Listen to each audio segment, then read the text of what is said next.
joining us on the broadcast this morning is Major Mohammed Ali Shah, defense expert.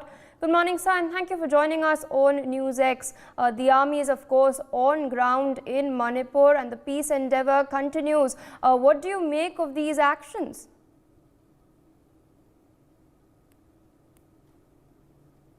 Major Shah, am I audible? Yes, Priya, I'm so sorry. There was a network glitch there. Right. Priya, the problem is, the army is there, present there, all right. But the fact is, the army's hands are tied behind the backs. Unfortunately, army cannot do much because of two reasons. First, there has not been a formal requisition from the state government for the army to be called in as an aid to the civil authorities. Second, because the Armed Forces Special Power Act in the valley in Imphal is not there. It was uplifted a few months earlier and it's not there. I highly recommend returning of the Armed Forces Special Power Act tweet with a certain amount of amendment, keeping and honoring the locals over there, which should not cause them inconvenience at all. So I recommend these two things. I mean, first, almost 4 months now. Now we can say it's practically 4 months, but no respite. It's not subsiding at all. In fact, we saw violence there yesterday in Manipur.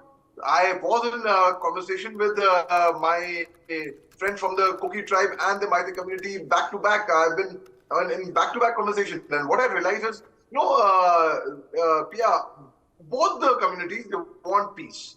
Both the communities want peace. A common man wants peace. He's not interested in violence. They are Maithis who love Kukis, and they're Kukis who love Maithis. But this hatred, this venom is spreading so much. The hatred is spreading so much. You can imagine even during the partition of India and Pakistan, or during the war of India and Pakistan, 1971 or 1999 also for that matter, such a hate, or 1965, such a hatred wasn't there. It is really very surprising. There was hatred, there was enmity between two countries. One can understand that who are at war. One can understand hatred between Russia and Ukraine. But hatred within the country, within the state, both of them are Manipuri, incidentally. If you see, both Kuki tribe and the Maithei community are Manipuris. Both are from Manipur. But this kind of hate based in the barbarian concern. I'm sure they would be, but the concern has to show. The concern has to show. And I would also, through your channel, I would tell a lot of media houses, in fact, your channel has been very, very responsible reporting. Please be responsible when it comes to Manipur. Please be very responsible. It is something that grievance need to be heard by the entire country, actually. It is very, very sad when I see our brethren from Manipur fight very, we made history. Manipur made history by having the shortest parliament assembly in Manipur the other day, just about a couple of days back, when there were already 6 out of 10 Kuki MLAs who had requested for absentia. Well, the Kuki MLAs did not attend. Well, they did not attend. They must be having their own reasons. But I perceive it this way. As a well-wisher of both the Kuki tribe and the Maithei community, I would say, baat se to baat aage badhegi. Dialogue se hi dialogue badhega. I mean, we saw unrest. We are seeing unrest. I mean, till when? Kab tak? Aakhir kab tak? This has to end. This has to end at the earliest. And, we can't be sitting. If there's fire in your house, would we wait for the fire brigade to come in and then douse the fire? Or would we go ahead and take some steps by, dousing the fire on our own in a legitimate way? So we have to douse the fire now. There's fire in a house. I would call it a house. I don't consider myself to be a Mayang, so to say, in the colloquial Manipur language. Mayang means an outsider who's not from Manipur. So I see myself as a part of you all, as a part of the tribes, as part of the Maithei community, as part of everyone, as a person who is a proud Indian and a proud Manipuri, I would say. I'm also one of you. So why don't we start it from now by saying, we will say no to arms. We will not get into violence. We'll get into dialogue. We'll talk. Even in a couple fights, even a married couple fights, even a sibling fight, even the best of friends fight. Yes, but they make up. And most of the problems, if you noticed, when there's end of a fight, it leads to miscommunication. There is some solid miscommunication somewhere. There is some solid misunderstanding somewhere. And then when you patch up, you say, oh, there was a misunderstanding, that's why we fought. But because there was misunderstanding, that's why we fought, it's better not to have that misunderstanding at all.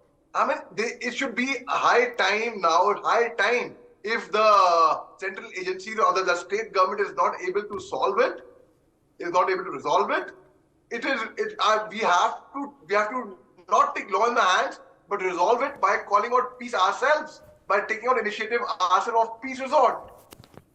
But I mean, it's rather very, very painful. And the families who have been aggrieved, who have lost their near and dear ones, only they will understand the pain. I know it's easier said than done. We can express our sorrow and our condolence to them, but only they would be suffering the pain. No, the toughest job I did in the army was when I had to inform someone's house that your loved one, your father, your son, your brother, your near and dear one is no more in this world. It was so painful for me. And you can well imagine the reaction I would get from the other end.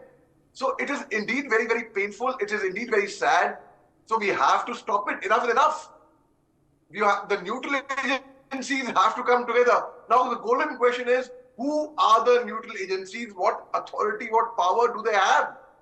Well, I would call you as a neutral agency. I am a neutral agency. We all are wishing for peace to prevail in a beautiful state like Manipur with beautiful people. And if they can be so hospitable to an outsider like us, why can't they be so loving to each other there? What is the problem?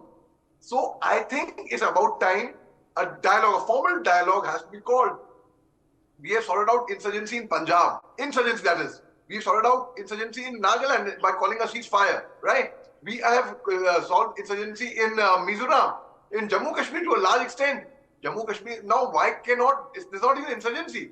There's an ethnic problem. Why can't we solve this issue by coming together, calling out neutral parties who are friends with both the communities and talking it out across the table? It's about time. It's about time, Pia, because if it does not get solved now, it's never too late. People say it's too late now. It's almost 4 months have passed. It's never too late. It's never too late to call out peace. Because what will happen if you do not call out peace now? Tomorrow, God forbid, painfully, more people would be lost, more lives would be lost. There would be more loss to property. I was speaking to some people, they were saying, "Ab bacha kya hai?" There is still nothing, not all is lost. Yes, I would not deny a lot is lost, but not all is lost. Indeed, so the need of the hour is to ensure that peace is restored. With that, I would like to thank you, Major Shah, for joining us on the broadcast and presenting your perspective.